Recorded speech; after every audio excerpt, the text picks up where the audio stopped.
Good morning, everyone, and welcome to this week's edition of NCompass Live. I am your host, Christa Porter, here at the Nebraska Library Commission. NCompass Live is the Commission's weekly webinar series where we cover a variety of topics that may be of interest to libraries. We broadcast the show live every Wednesday morning at 10 a.m. Central Time. But if you're unable to join us Wednesdays, that's fine. We do record the show as we are doing today, and it will be available for you later in our show archives for you to watch at your convenience. And everyone who attended today's show and registered for today's show will get an email from me letting you know when that recording is up and available for you.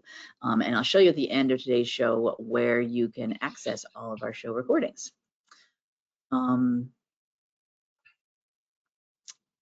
NCompass Live is, as I said, it's a mixture of things here. As the Nebraska Library Commission, we are the state agency for libraries. So we do top shows on NCompass Live that could be for all types of topics and all types of libraries. Public, academic, K-12, corrections, museums, archives, historical societies. Really our only criteria is it's something to do with libraries. Something cool we think libraries could be doing, something that libraries are doing.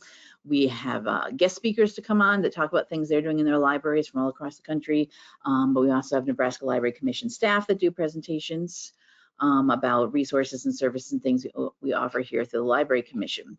And today it's kind of a mixture, I think. I am going to be participating in today's show too, more than just the host. We're talking about Nebraska's Open Meetings Act. But with me as our expert in the state with libraries and Open Meetings Act, everything Open Meetings Act in Nebraska is Scott Childers, who is the executive director of our Southeast Library System. Good morning, Scott. Hello, and no pressure with the expert. sorry. Expert as much as we can know. We have done this session a couple of times, about once a year, because every year the legislature has been recently making little tweaks to it, to our Open Meetings Act here in Nebraska. So there's always something new that you have to know about, but it's always good to have a refresher. We know that there are new staff, new library directors, new board members that come in that may not know what it's all about and how it works, how you're supposed to follow it and everything. So it's always good to have an updated session for anyone like that. So, and this is something I will highly recommend to anyone, library directors. This is a very good session. Obviously, you should have all of your board members watch this if they are not here with us today live. And they can all earn continuing education credits towards the board's certification. I know that is something a lot of libraries struggle with, so this is going to get you an hour CE per board member that watches it. So if you have 5 board members, all 5 watch it, that's 5 hours of CE. That's a lot. And this is a very important session that all board members and library directors should be aware of. Directors can get CE for this too. Anyone who watches it can from us here in Nebraska. But I know that it's something that libraries sometimes struggle with, is getting the boards to do that, earn their CE, continuing education credits. So now that I've done babbling all about that, I think I'll hand over to you, Scott, to start off the session about our Open Meetings Act here in Nebraska. Okay, thanks. And then I'll babble on for a while.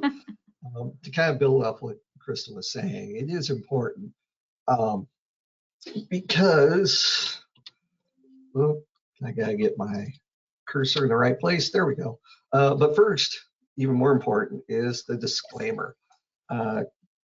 Neither I or Christa are lawyers. More importantly, we're not your lawyers. If you have specific legal proceedings going on, I would recommend you get the city attorney or legal professional. We will educate, let you know that these requirements exist. If you have specific questions in your specific circumstances, especially again, if there's a court case involved, contact a legal professional. Yeah. So what is it? So the Open Meetings Act set of state statutes that require that public policy is done in a transparent and public manner.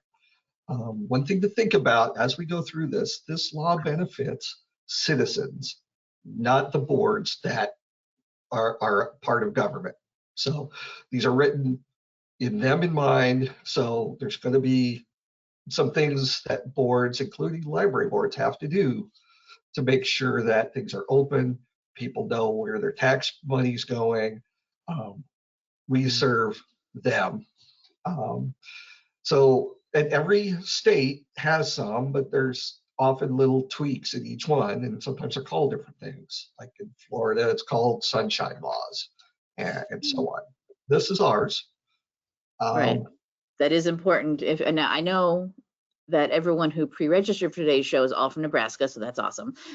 But if you happen to come across this recording later and you're not from Nebraska, check your state's Open Meetings Act. This only applies to Nebraska. Yes, absolutely. Yeah, some of the thoughts behind it would be the same, but the actual implementation are probably very different.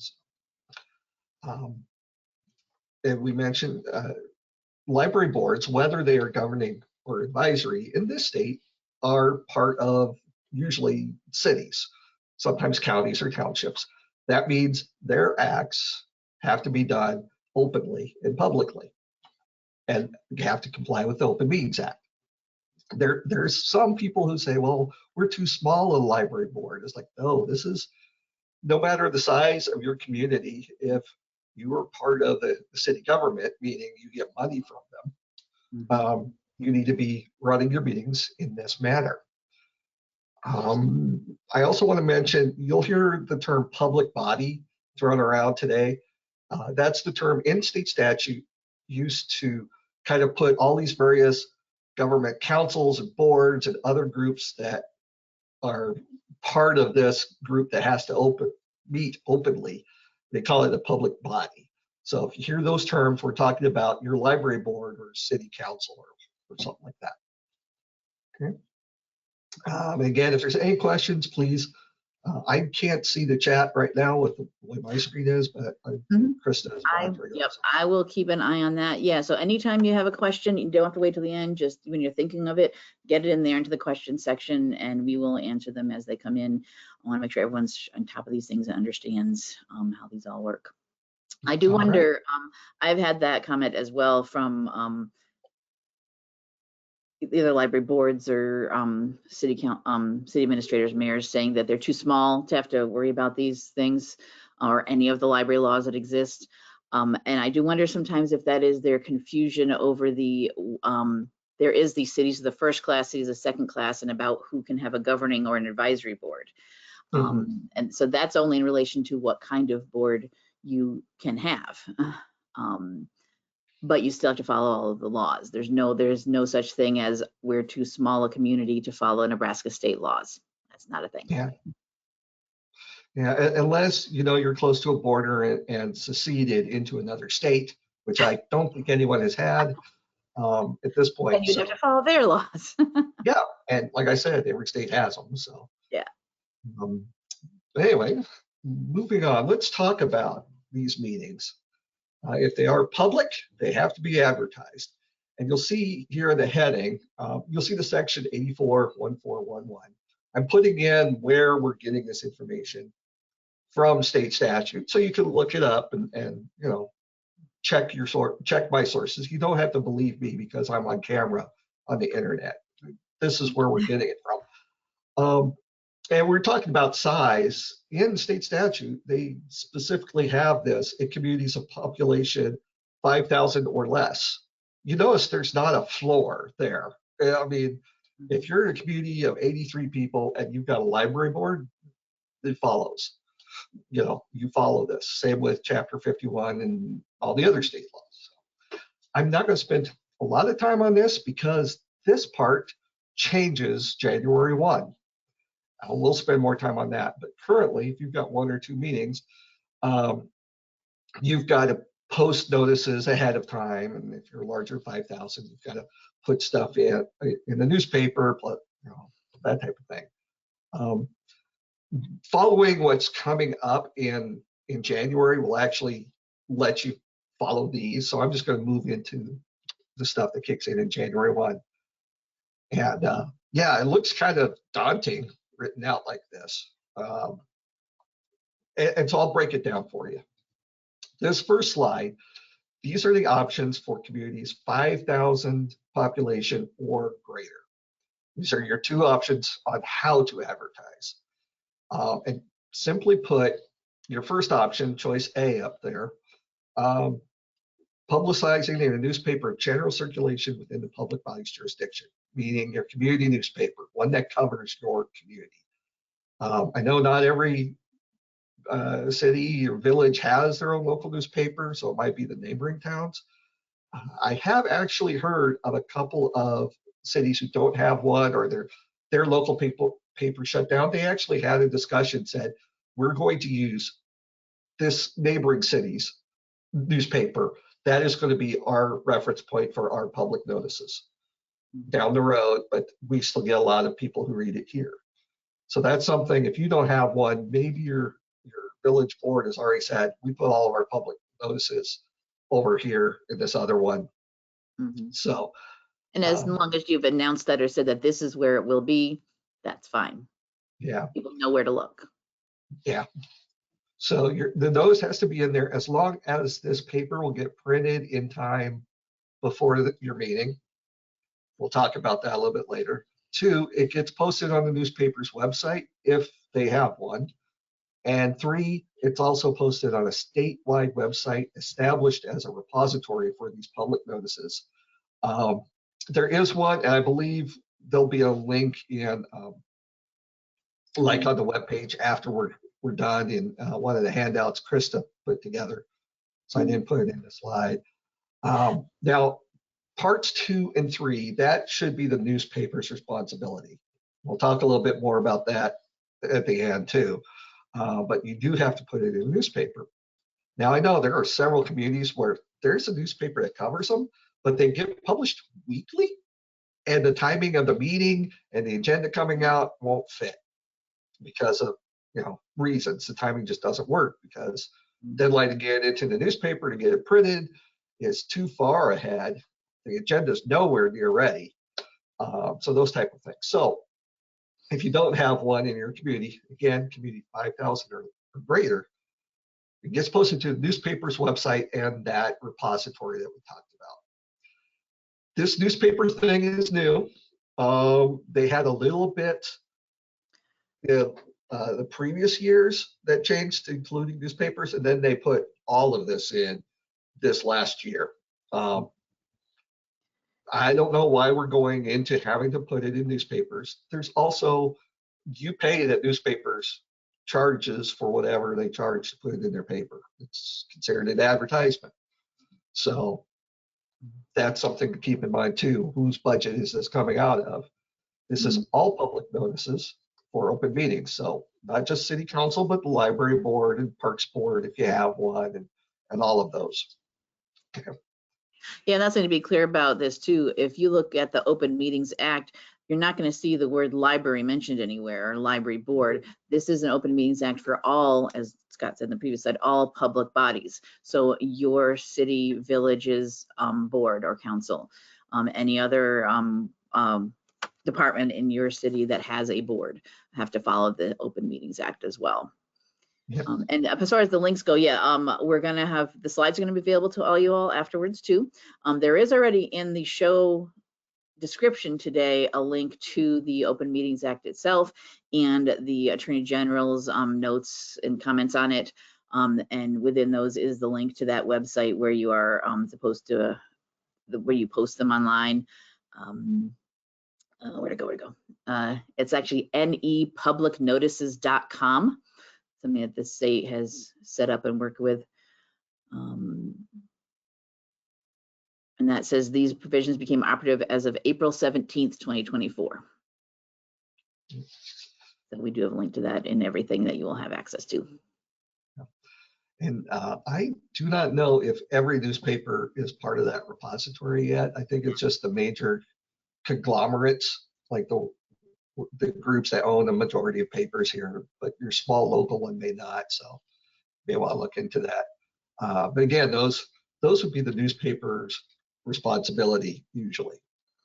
Next slide, though. In case of refusal, the public body shall post such notice on its website. This means your website, whether it's the city or library one, submit the post to that repository, and then post physically in conspicuous public place in your jurisdiction, which means you're putting it up on your bulletin board, you're putting it up in the mail office. I would still continue doing the physical posting, even with the newspaper, because how many people read the newspaper in a timely manner? I know some people will read bits and pieces and may never read the whole newspaper. So this is still a pretty good idea to post it. For the smaller libraries, for municipalities under 5,000, okay, you do not need to follow all of the newspaper stuff. Your mandatory thing is to post written notice in 3 conspicuous places in the city, village, or district. And those notices will be pretty much the same 3 every time. So if you're already posting, keep that up. If you're under that 5,000, that's all you'll have to do. It's still a good idea if you have a web page or Facebook, post notice that it's, you're having one, but this is your responsibility if you're 5,000 people or less in your community. And this is the part that is now after January 1st, 2025 that Correct. you can use. So there's January 1st, there's a before and after of this particular section, just this section of the Open Meetings Act. But I would go ahead for the remainder of the year, go ahead and start doing this so you get a feel for what you need to do. It's easier to try to remember 2 systems. And it's just, you'll have 1, maybe 2 meetings before then, depending on the timing. So I'd go ahead and go with this. There's a couple other things, no matter what method you use, the public is given reasonable advance notice. State statute does not define reasonable. They do not give you an amount of days or anything like that. I usually suggest, if there's no other thing going on that you can use as a guideline, about 10 days, but it's not an exact date. You have to see what works best for you and your community. See what your city council or village board is using for advance notice and kind of follow those guidelines. The notice of the meeting shall have time and place of the meeting, to the agenda of the meeting, and we'll talk more about that later, or a statement where the current up-to-date agenda can be viewed in person and where that is kept. And see how, there's this now new mandate to put stuff in newspapers. We'll probably see a lot more of the larger communities say agenda can be found on the website or at the city clerk's office or the library boards at the circulation desk. But it has to be available to people to come in and look at it if you do that. You can't just say, oh, it's tucked away in some back closet that we can't unlock during the day. People have to be able to see this. Also, the agenda cannot be changed up to 24 hours before the meeting. So if you've got a board meeting, go ahead. Sorry, no last minute additions or deletions. Yep. So if your board meeting starts on Thursday at 7 o'clock, Wednesday at 7 o'clock, that's it. You can't change that agenda. It's locked in. Anything that comes up, it's either a special meeting, emergency meeting, or you handle it at your next regularly scheduled meeting. Okay. In your minutes, you should also put down where you posted notices. If you did physically, also what newspaper, what websites they went up on. So that way, if people are wondering, I didn't see one, you can go to the meeting minutes and say, we posted them here, here, here, and here. If you missed them, you weren't looking. So any questions on advertising? We'll get into the agenda stuff in the next slide. But I want to see all this advertising stuff. We did just have one question about a clarification about what does the 5,000 number apply to? That only applies to the where you have to advertise correctly, correct? But everything else is everyone has to follow. Everything else in the Open Meetings Act. Yeah, and I'm wondering if they're also asking, like, if they get county funds as well. It depends on your board makeup. If your board is strictly out of people and appointed and approved by your city council, then that's the number you look for, your city. because they're the ones putting together that council. If you've got county reps, then you're probably looking at countywide because they're giving you money and they're appointing board members. So look at who is doing that final stamp of approval for these people to be on your board. That's the range that you look for as far as population numbers.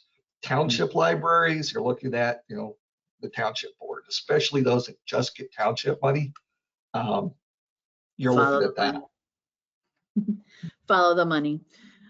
Yeah, pretty much. Well, the question actually says, did you say this is for over 5,000?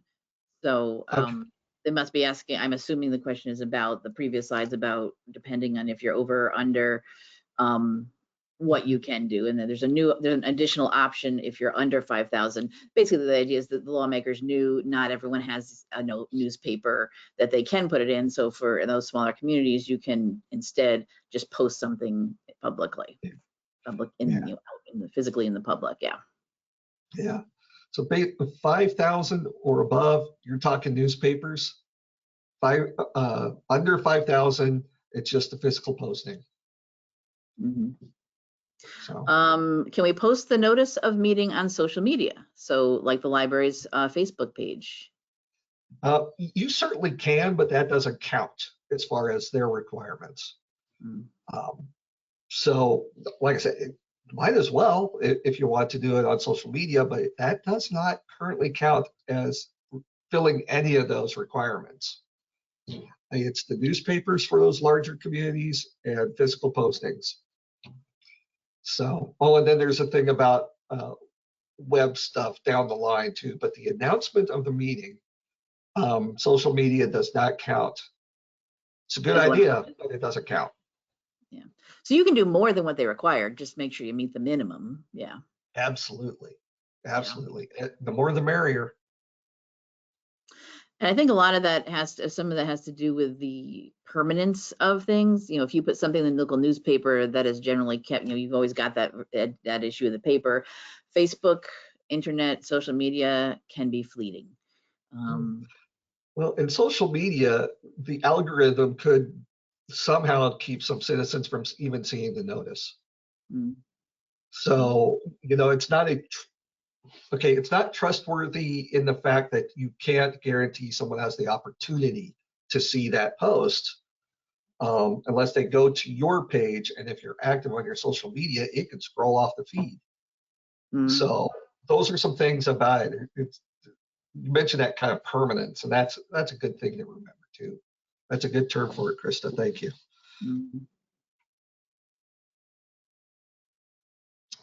All right.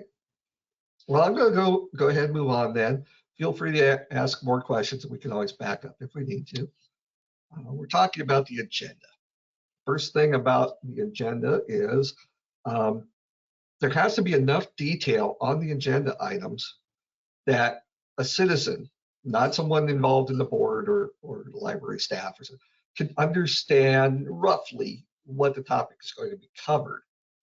So your agenda item being listed as getting books, that could be a lot of things. But if you put down something like grant proposal to build up financial literacy collection, that says what type of books, talks about the funding of those books, why it's outside of the normal collection development thing, why it's being discussed, So you need to have enough there so people can decide if they want to go and listen to the dialogue and maybe make a public comment. Okay. Also, we talked about websites. Cities of the first class and larger, that's that 5,000 mark, shall place on their websites the agenda of the meeting no later than 24 hours before the start of the meeting.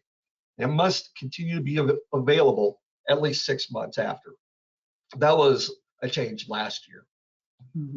So again, 5,000, that's that mark where it has to be on the website. There's some question, does it mean the library website or the city website? It's not clear in state statute because I don't think they realized that some departments have their own website. So I would go with whatever works best to keep it up to date and just keep that standard, right? You're not changing, okay, this month it's there, that next month it's there. It's always going to be on the same website, whichever one is decided on. I know with some city websites, there's one person in charge of it, and sometimes updates take 2 weeks because they're just so busy with other duties. So. And if your city is the one where, if the city wants all of these things on the city's website and your library has its own, link to that from your library website. Don't just say, oh, it's just over there. Make a link. So if people are coming to your library, say, I want to know about the library's board, you will have links to where they can find this, everything that they need. They don't have to go searching and digging for it. Yeah. And I do want to mention there's another thing. I don't know how many people attended the session at NLA where we had a different speaker talking about this. But I agree completely with her on this. I've seen too many that break out old business, new business, etc. It's just business. It doesn't matter how old or how often you've talked about it. It's just one thing, business. So don't add these extra categories. It just, whether it's tabled from last time or not, it's just business. I've seen too many arguments about, well, this thing is kind of new, but it's kind of related to last week or last month's thing. It's just business. Keep it that way. Then you don't have to have those decisions.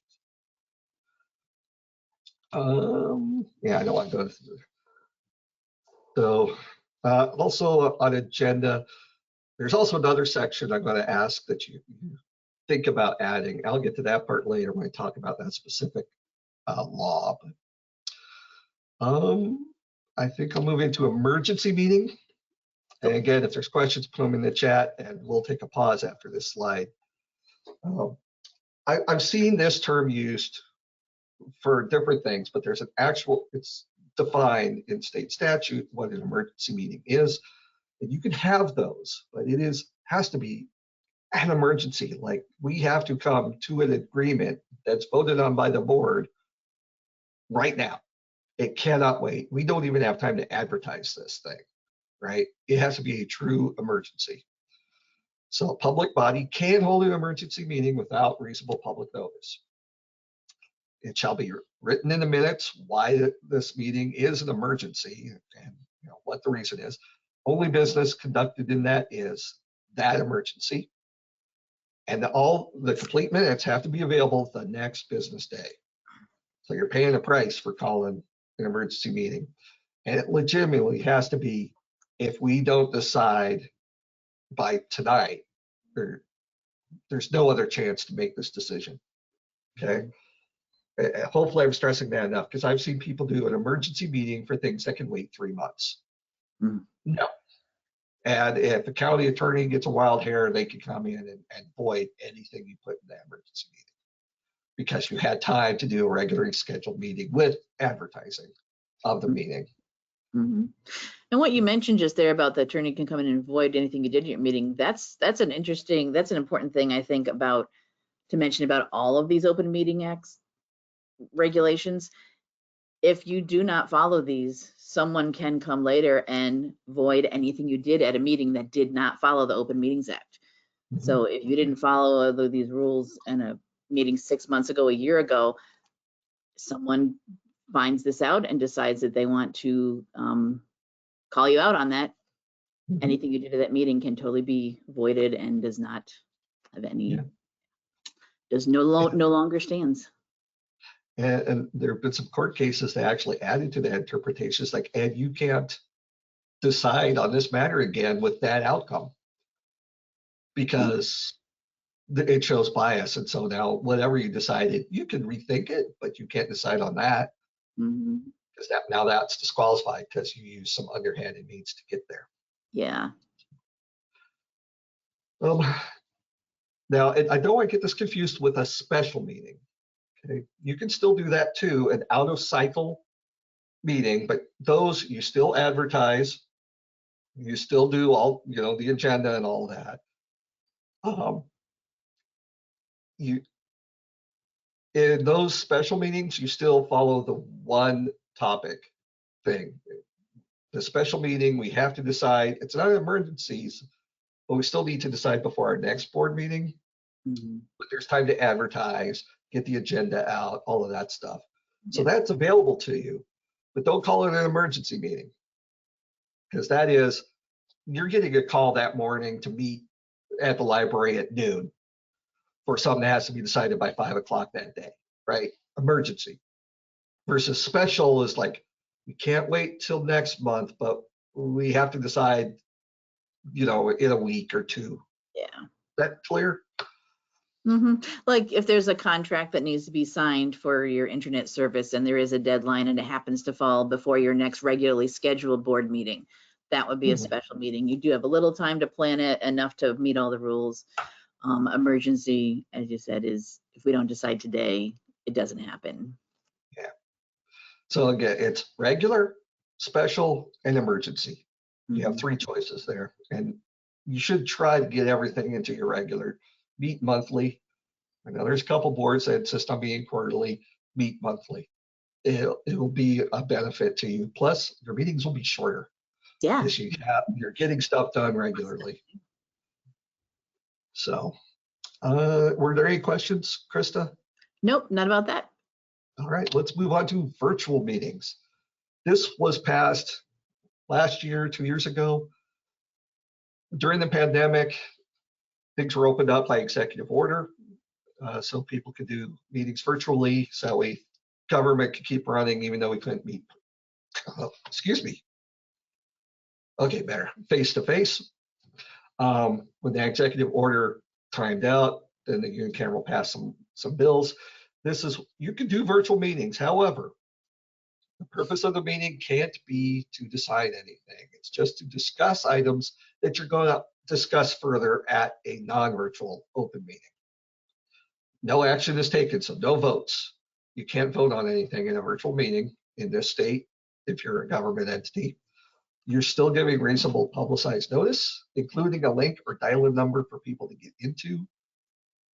So it's not like, well, we're going to have this virtual meeting, and if you ask us that day, we're going to let you in. Maybe it has to be on the advertisement how to get in. Plus, there's still a physical location where the public can congregate and attend the meeting. That location is listed in the notice. At least one member of the public body is there in person. This is for those folks who don't have home internet, or even if it's a conference call style, some people, they don't have cell phones and they pay per minute. And so you're going to charge them money to attend a government meeting. That's kind of the thought process behind it. There also has to be a person of that board there in the meeting. The librarian won't count. It has to be one of the board members. It'd be good if the librarian was there, but and so someone in the meeting should be able to have just as full of experience of that meeting as anyone virtually. So there's no back channel discussions. There's no electronic only documents that only the virtual people can see. If there's a document to be talked about, it gets put up on the screen like these slides are today. So that you could do it, but there's a lot of things you need to take into account for.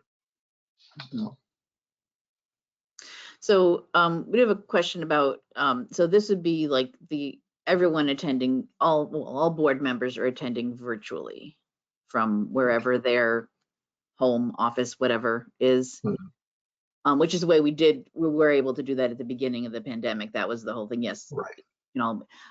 What if there's if someone is a board member who, just one board member can't make it physically to location, they fell in their fields and broke their legs, they can't physically make it, but they still want to be a participant, but everyone else is meeting physically in the usual place, publicly open, as everything else is being done with all the other board members as it always is, but one person who's on the board has to come in remotely just because of something like that has happened.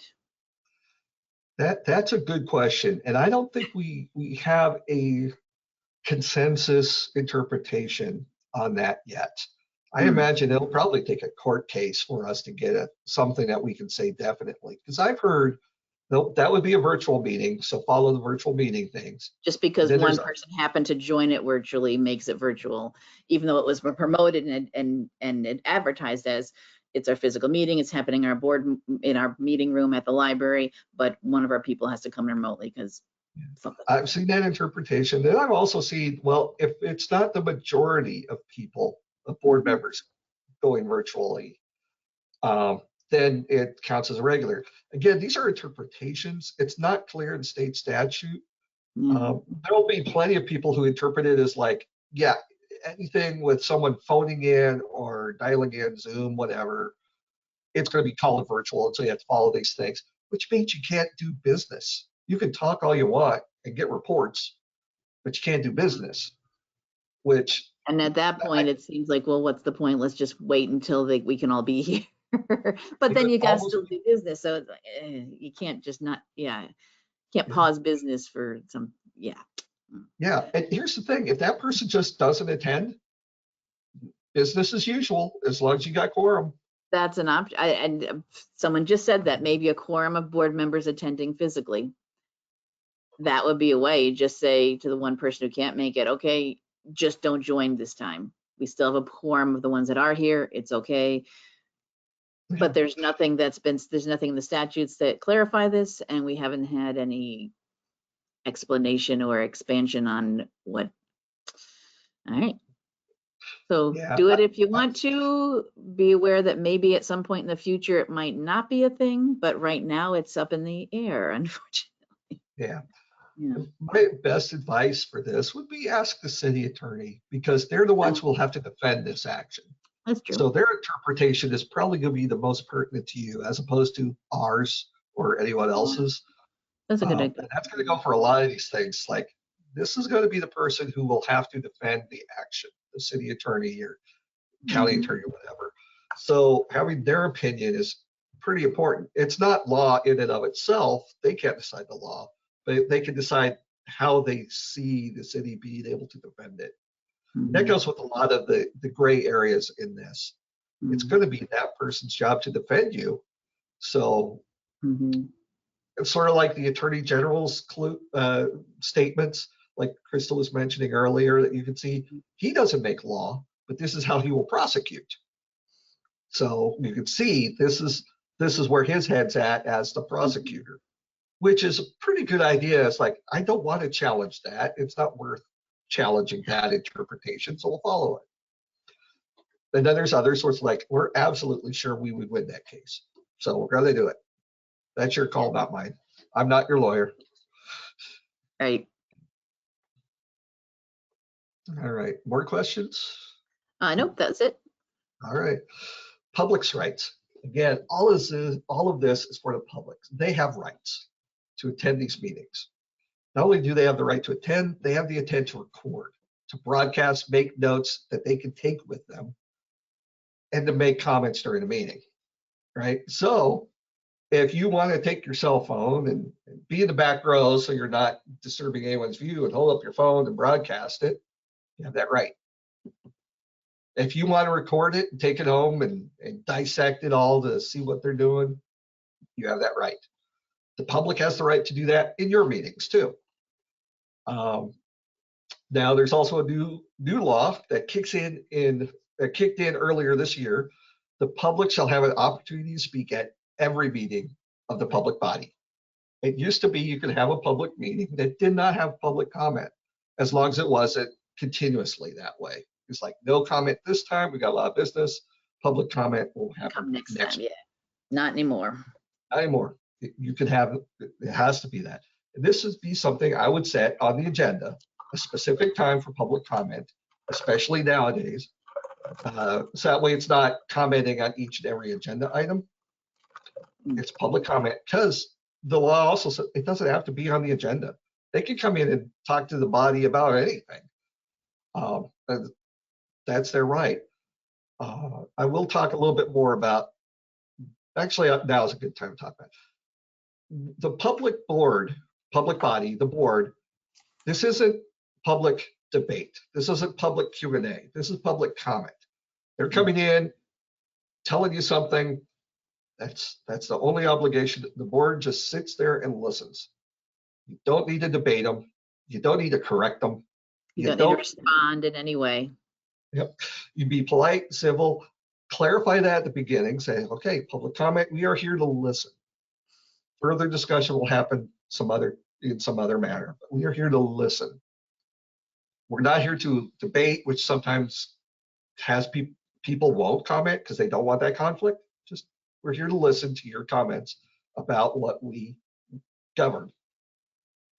So I would suggest just starting your agenda, having the public comment, and spending some time listening to your constituents who show up. You can have some rules about this. You can set time limits per comment, which I would suggest you do. In fact, again, back to that session at conference, I suggested having a board meeting policy where you actually set that for all your meetings. It's like there will always be a time limit of 3 minutes, 5 minutes per person, no matter how many people are coming in. There's also suggested capping out how long that session can run. So it'd be first come, first serve. I don't know how that would be interpreted. If that would be considered infringing. If you say, well, we're only taking the first 10 or something like that. Hopefully you never have a meeting where you have that type of issue. But definitely you may want to consider creating a board policy. It doesn't have to be big. It's like we will be following the Recognize the Open Meetings Act of Nebraska as our guiding force in this policy. Our time limits for public comment will be 3 minutes per comment. 3 minutes seems to be becoming the norm. Excuse me, and whatever else you need to do. You can also restrict recording devices so they don't impede other attendees' ability to see, listen, or record for themselves. So you can't stand up at the front, blocking the view of the chairperson, holding the microphone to his face the whole meeting. Not only would that be tiring, but it also, that's something they can say, no, you need to move. You're disrupting. So more on the public's rights. The public body cannot require the public to identify themselves to attend the meeting. You don't need to ID people to attend the meeting. They show up, they pick their seat, and they attend the meeting. You also cannot require an individual to be on the agenda prior to the meeting to make a public comment. That public comment is people come in, they make the comment. You don't have to ask for permission beforehand to show up to do public comment. And it doesn't even have to be on the agenda. So you can do some, I've seen some that they'll do a sheet with please write your name so we can keep things moving along. Others, they just do a lineup. It's like, okay, those who want to do public comment, line up behind this microphone here, and we'll get through as many as we can. Remember, you got a 3-minute time limit or whatever. The board can require that someone making public comment give their name and address. Okay, it's a public comment, not an anonymous comment. There are other avenues for anonymous comments. Also address, this person could be making a comment, but they don't live there. Should the board give that person's concerns as much right as the people who are saying other things, possibly even opposite of what this person from another community is saying? That's depending on the situation, of course, but knowing their address, you can just say, well, they're not from here. These 3 people are. Those 3 people, we're going to hear their comments and give them more weight when we discuss further action down the line. So, but yeah, I do know, because I've been at those board meetings, sometimes city council says you can't do this or you can't do that, and that's when you pull out a copy of the rights, or you point to the one on the wall, which we'll get to a little bit later, and say, oh, right here it says I have express ability to do that. That is my right. You govern me, you do not rule me. So, and this is my right as the governed. So we have a couple of questions coming about this. I'm going to jump to this one. Someone has a question about time limits, and I think you did explain this, but we could do it again. All the public time limits, all the public comment period as a whole, or on an individual speakers? And I think you said yes, either. You can say each person gets 3 minutes, no matter how many people are here. And you can, in addition, add in, and we're only going to go for 20 minutes. So Hmm. pick your battles if you want to speak now or decide. So And yet that total time for all comments, I haven't seen, like I said, I haven't seen a consensus in interpretations on that one. mm, There's a lot of consensus that limiting the time per comment per individual is definitely worth it. Just that way you could get back to business that you brought the group together for. But yeah, the whole public comment session of the whole group of people, that's something that hasn't been discussed too much, and I don't know. That's one of those you want to talk with your city right. And attorney. that's not what's in the Open Meetings Act. It says Right. you can require someone making a public comment, or no, you can limit the amount of time an individual can speak. That's what the Open Meetings Act says. Yeah. And that's they expand. Do you have to allow everyone a chance to speak, regardless of how long it will take in total? Yeah. Yes, really. If you just go by the Open Meetings Act, each person gets 3 minutes, and if you've got 50 people, you're going to have a long meeting. I have seen some interpretation saying yes, but they're also got it's. I'm going back to that section at NLA. It is a meeting in public, not a public meeting. That board still has business to do, Mm-hmm. and if you delay that business from happening, you're delaying government. And there, at some point, it becomes counterproductive for the people, not the board members, but for the people. If Is board there? meetings take 5 hours, There's no rules about in what order things have to be on the agenda, correct? No, not unless you have city ordinance on it. But I usually suggest, it's usually suggested that maybe public comment happen first. So that way it's out of the way. And there might be people there who want to comment on stuff that's on the agenda. So it shows that, yep, give us your comments on anything, but usually it's something on the agenda that people will show up for. Not always, but sometimes.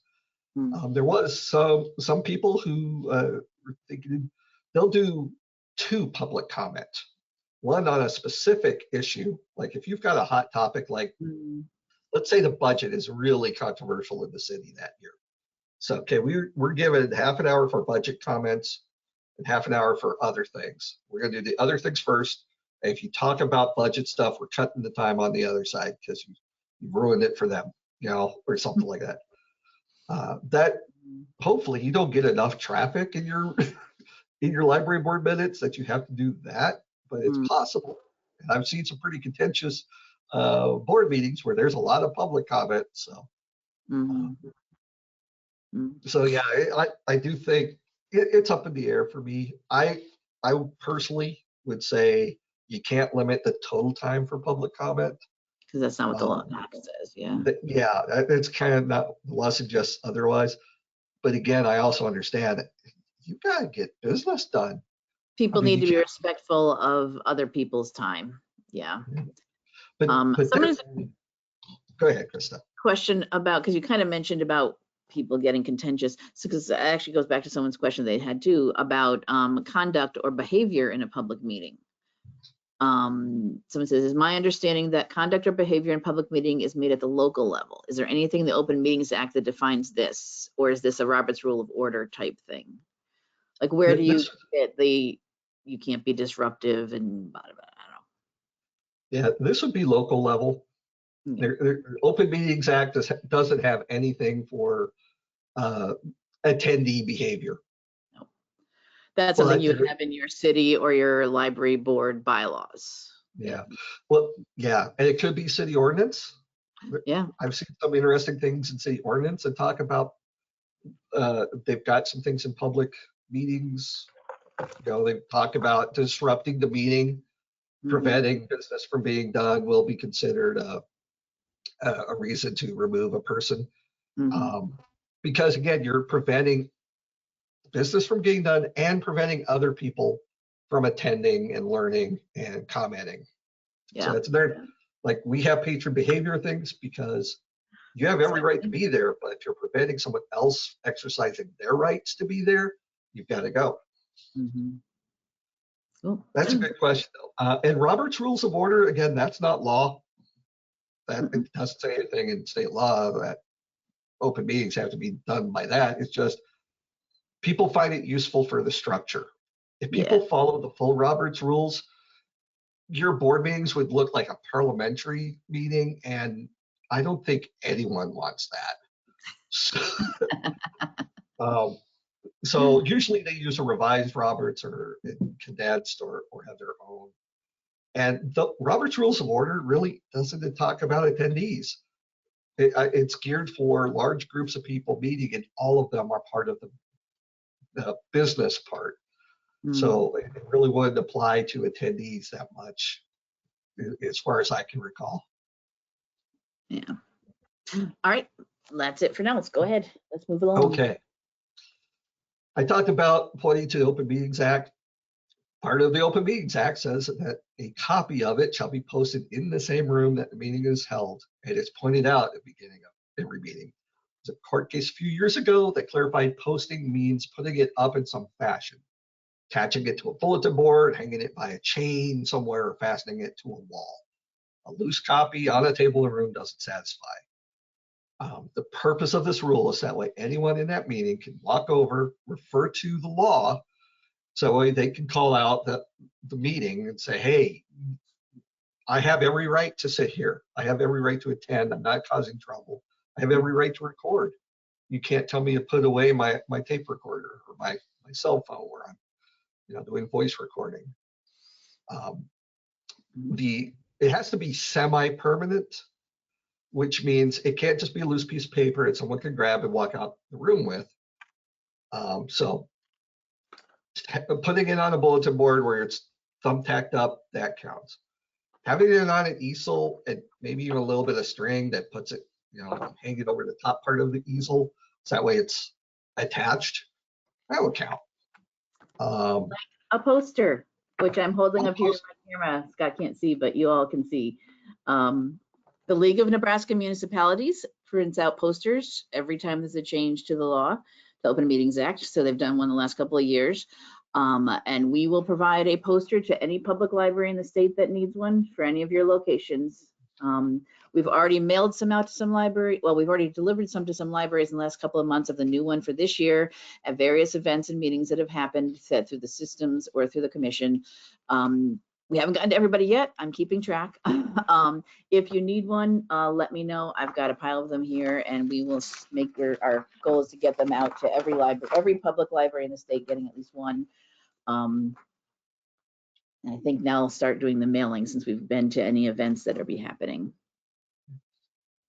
And I do want to mention, it does say in the same room. So if you've got it up in one meeting room and your public meeting is happening somewhere else in the building, that doesn't count. So that's why some libraries, they do like this semi-permanent, it's attached to an easel or attach an easel or attach to some like poster, not poster board, or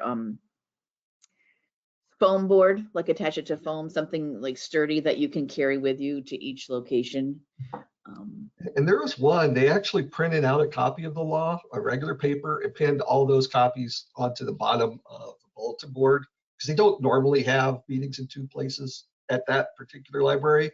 And it's like, well, we need to do something, but we got two meetings going on, both of them are public. The city's meeting here and our board's here. So they just printed out sheets of the act and pinned them at the bottom of the bulletin board. It worked. So not the prettiest, but it worked. All right, let's talk about minutes, and we are running out of minutes. We've talked a lot. Minutes shall include time and place of the meeting, the members present and absent, so that's board, and the substance of all matters discussed. I know that some have a trend of listing down guests or people. I would not write down guests. You may, and maybe not even staff. If you do put staff, label it as also attending library staff, so and so and so and so, but not just regular guests, right? And if they're there to talk business, they're probably going to be listed in the agenda. So, and so that would be where they would be mentioned. Any vote will be done by a roll call vote with each member's vote recorded in the minutes. So yes, you have to put down this board member voted this way. So it could be something like Porter, aye. Childers, aye. Miller, no. Yeah. You know, it doesn't have to be like full name and Yeah. thing, but it does have to say who voted for what and who abstained. The only time that can be waived is when they're voting for officers of the group, because the library board elects their own officers. That can be secret ballot. Okay. All minutes and documentation received must be available to the public within 10 days of the meeting. That's the draft. I know it hasn't been approved, but that has to be available to folks. We just have to live with putting out drafts that haven't been approved. That's the law. Also, it says all documentation. So if you hand out a librarian's report, that needs to be attached to the minutes, because people will be referring to the minutes. They may say, oh, the librarian report, well, we don't have it. So that needs to be attached too. And if it says city of the first class that's at 5,000 or more, shall place on their websites the minutes of the meeting no later than 10 working days, and those also remain on the website for at least 6 months. So if you're 5,000 or above, agenda and minutes both go on your website. So minutes, I do want to mention, they don't have to be transcribed, so you don't have to do word for word, but they do have to show a rough idea of the discussion that happened and why you made the decision. The board made the decisions they did. Like, did someone point this out? Did someone point this out? And that helps you as well. I remember I helped, when I was in York as library director, we put together a policy, and by the time I was leaving, which was not a long time, I had forgotten the discussion about that policy. So I had to go back and try to recreate that in my head. It would have been nice if more of that discussion had been in the minutes. So that way we can pass it on to the next person who takes that role. Okay. I'm going to go ahead and start talking about closed session. If you have questions about minutes, feel free to put them in the Q&A, and we'll get to them after this slide. But closed session is something I do want to talk about because it's been abused a lot by cities. Meetings that are normally public can have a closed session, but only for certain things.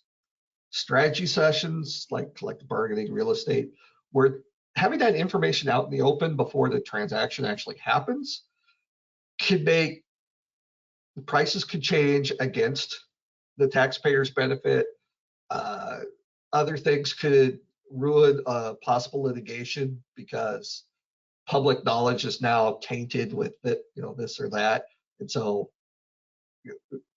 there are certain things like that level of, if this information goes out, the taxpayer will end up paying more money in one way or another. Discussion regarding deployment of security, because once you tell people where the cameras are, they know where they are, so they will avoid them, and so they're no longer useful.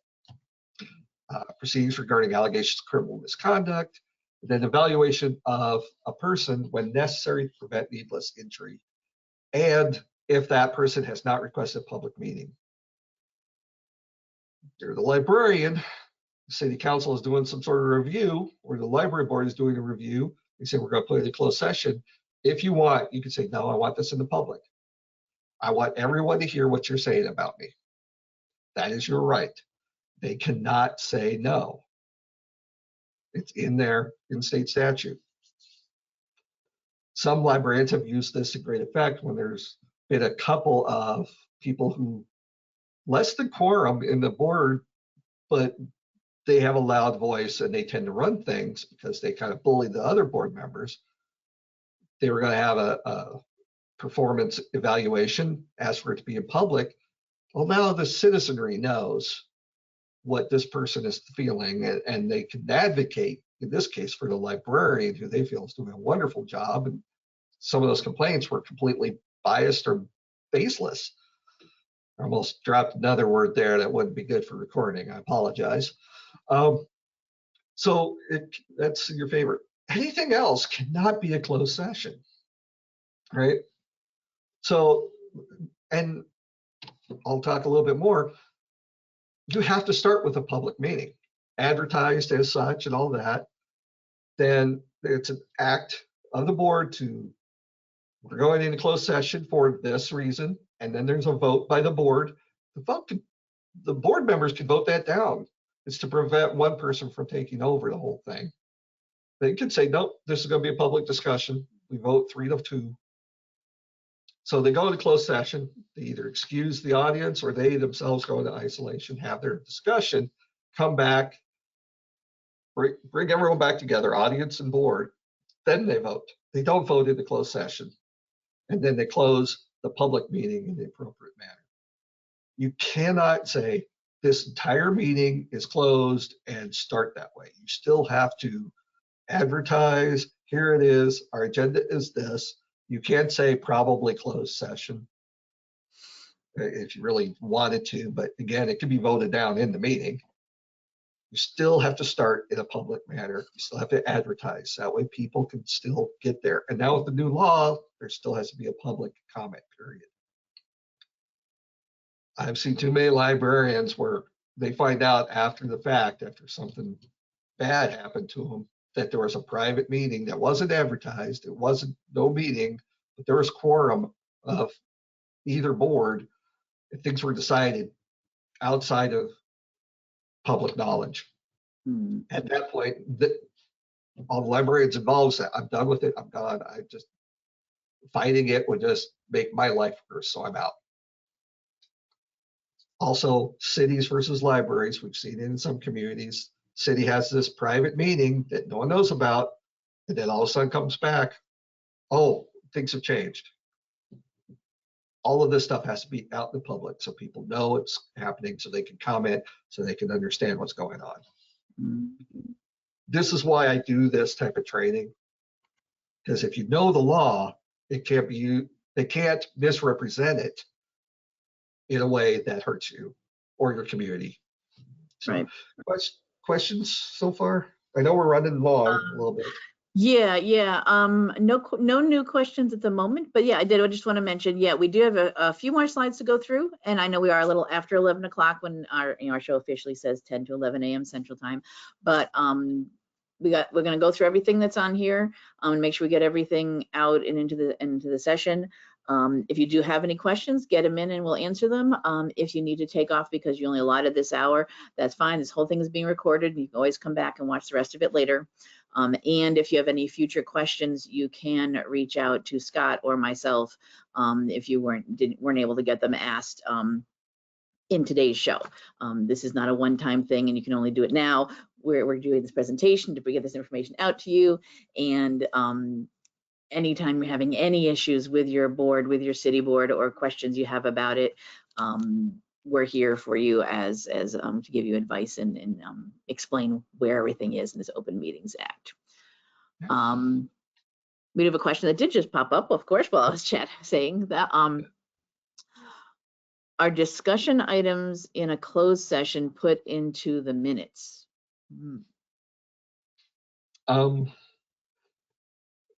So in the public part, before you go into closed, you're saying we are talking about this, so people know what the topic is. Then you go into closed, and then you come out, and I don't know if I mentioned this. If not, I'm going to stress it. Any decisions are done in the public side of the meeting. So the vote is done publicly. So that should be enough for people to understand why it went closed and the result. But there's also, because you can only go closed in these certain reasons, and you said this is why we're doing it, the minutes aren't required to be public, as far as my understanding is. Right, because like you said, things about security or investigations or criminal misconduct and litigation, though there's a reason you went closed, is because that can't be public or shouldn't be public. So no, you'd have your discussion in the closed session, but then you would come out if a decision needs to be made and say, okay, we are now going to vote on this topic, what everyone votes on, and that's it, short, sweet, done. Based on that, whatever you voted on, ideally people would get what happened in the closed session and would infer it. But no, you would not have all of that be fully part of your minutes, because that defeats the whole purpose of the safety or security issues that you're discussing. Yeah. And that's why you're only allowed to go to closed session for a small group of things. Right. It's not something you're going to be doing regularly at all. It Yeah. would be for a very special situation. Yeah. Okay. Good question. Yeah. All right. I'll move on then. What about social events? I know small communities, I mean, there's only so many places a person could go without wandering into a neighbor or something. I grew up in a small community. I mean, when it was, you know, a sporting event for the high school or the Thanksgiving free turkey drawing or any of that stuff, I mean, the community was all there in the gym. You couldn't escape it. So open meeting says, well, you can't do business outside. And some people have been told, well, you can't do anything outside as a group. That's not exactly true. So social events. This act does not apply to chance meetings or to attendance at or travel to conventions or workshops where the group would not be having a meeting intentionally. And there's no vote, there's no action taken regarding anything that you have supervision of. Mhm. So y'all can sit on the same bleacher at the high school game if you wanted to. Y'all can go to the same, parade and stand on the same side of the road Mhm. legally. I will point out, you may know in your community, there are people who are very suspicious about everything. And they see a small group of a board, they're gathered together, it's just them and they're talking. People come up with really wild ideas of what's going on. That's up to you to decide if that's an issue or not. Uh, but again, legally, yeah, Mhm. you can all go to the same events. You can all go to training together. Mhm. Just as long as you're not you're not doing any action over libraries. This Mhm. makes going to library friends or foundation events a little tricky because that's all library stuff. You can attend, just make sure in those cases, you're probably going to want to make sure you're not looking like anything improper. You're doing anything improperly, right? You're mingling with a crowd and you're not all in one small cluster talking in hushed tones Yeah. about Be aware of the impression of impropriety. I mean, yeah. you may think it's no big deal. We're just friends happening to be at this thing, but be aware that because you are on the library board, people may see that and may question, well, what were they really talking? and, and Oh, we have a question here that yes, is a good, quick question. It's not specific, but it says, uh, yeah, are both advisory boards and governing boards both equally subject to the Open Meetings Act? yes. Yes, they're both public bodies, so yes, there's no difference. Absolutely. Yeah. Even though advisory boards don't have power in most cases, they're still considered a board, and your recommendations up to city council also need to be open to the public. So, good question. I can understand why someone might think they have different things, but no, there's no carve out for advisory boards out of the Open Meeting Act. And that's not just libraries, that's any advisory board.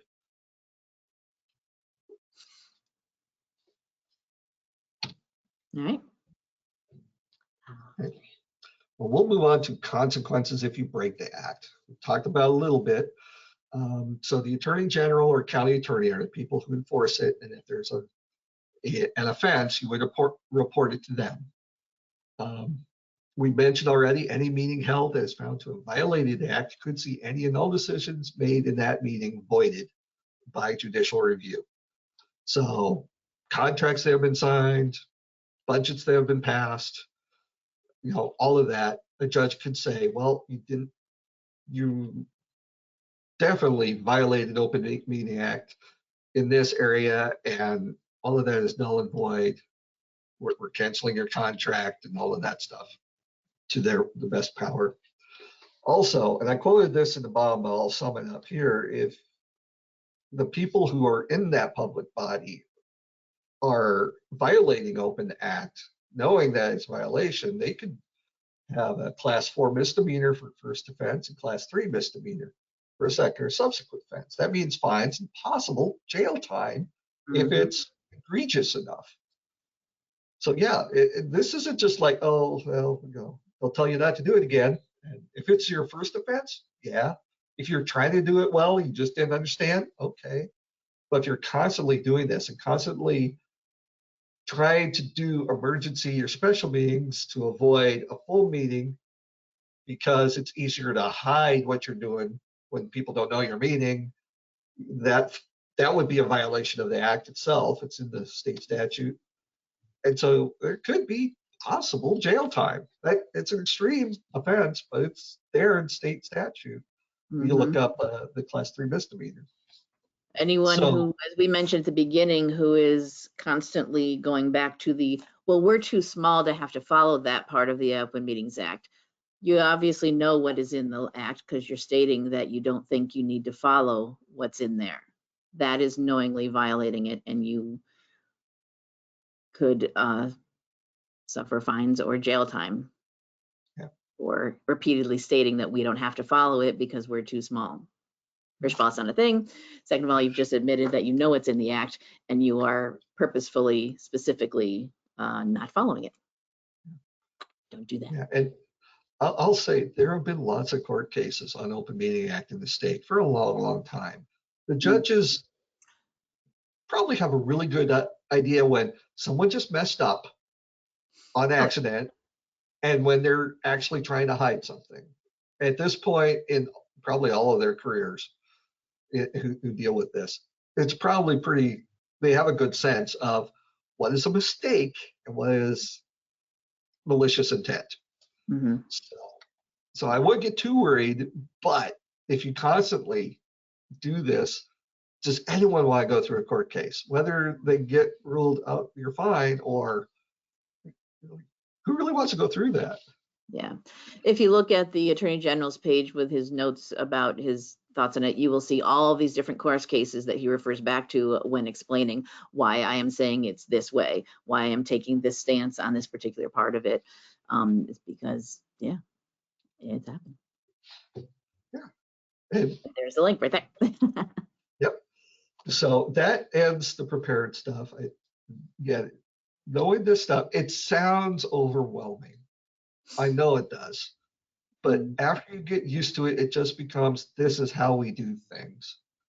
And we've got our new structure for meetings with public comment time and then just business and librarian report somewhere in there. And then this is the meeting minutes. This is, after a while, it will become secondhand. And then you'll just come back every year to see what changed.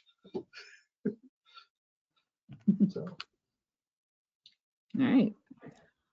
Okay. As I said, these slides will be available to everyone. Does anyone have any other questions? Looks like almost everybody is stuck around this. That's great. Do you have any other questions you want to ask about us about anything we mentioned today or anything that's happening in your communities that you wanted some specific clarification on? Type into the question section.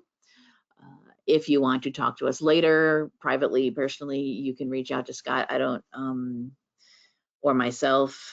I believe, yeah, if you pop to the next slide, I think you've got your contact info on there. Yeah, so there's Scott's contact info if you want to reach out to him. You all can find me here as well. You can also reach out to your own regional library system director. If you're not in, Scott's welcome to answer questions from anyone, but we always like you to go to your regional system. So, he's in the Southeast system. We have Tammy Thiem for the Three Rivers, Denise Harder's in Central Plains, and Cindy Osborne for Western Library System. Look on our website, you can find out all of their contact info if you want to go to your local person. Oftentimes they are willing to do some more personal hands-on work with you and your board, or you and your village board if you need, coming to do training, explaining, that kind of thing. If you need, having them come to a meeting to help explain how things are supposed to be working, to specific board training for new board members or something, they're all willing to do that and work with you as well. Yeah. Yeah, and all four of the system directors and Christa, we're constantly bouncing questions off of each other, using each other's knowledge Mhm. to solve problems. So if you feel more comfortable with first approach being your local system director, Mhm. great. If it's something that's a little outside their experience, they'll contact Christa, they'll contact me on this issue. Yeah, we I all work contact together. them on things. So works well. Yeah. All right. So we got some thank yous coming in. Thank you, Scott and Christa. Great information, good resources. You're welcome. Thank you. I don't see any other specific questions coming in though. So I think maybe we can do a little wrap up here. All right. Yeah. Any last words besides what you just said, Scott? Nope. I think I've said enough. Perfect. All right. I am going to pull presenter control to my screen here to do my little wrap up. As I said, you can reach out to me, reach out to Scott. The session, this show today is been recorded as usual.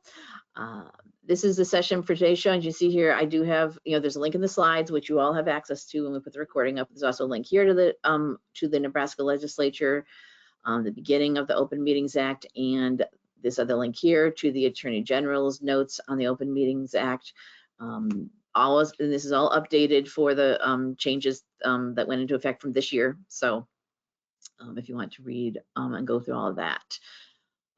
If you use whatever is your search engine of choice and type in the name of the show, NCompass Live, you'll get a link to our main page and a link to our archive page. Here's our upcoming shows, and today's show recording will be up by the end of the day tomorrow at the very latest in our archives here. Most recent one at the top of the page. There'll be a link to the show recording on our YouTube channel and a link to the slides. And it will be based on the session page that also already still has the links to the actual text of everything. Everyone who attended today's show and registered for today's show, an email from me letting you know when it's available. We also push out into our social media. We have a Facebook page for NCompass Live. If you like to use Facebook, give us a like. You see here's a reminder about today's show, announcement of upcoming show, and here's when we announce the recording of a previous one. So the same thing will get pushed out onto our Facebook and to the Library Commission's Twitter account. We use the hashtag NCompLive. We also do some promotion on the Library Commission's Instagram too. So you can keep up on new shows coming up there as well if you want to.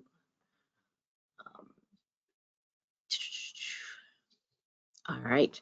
So I think that will wrap it up for today's show. Just want to do a quick mention of, before I talk about next week, so next week's show. So these are upcoming shows we have for the rest of the year, and going into January 2025, we already have things scheduled.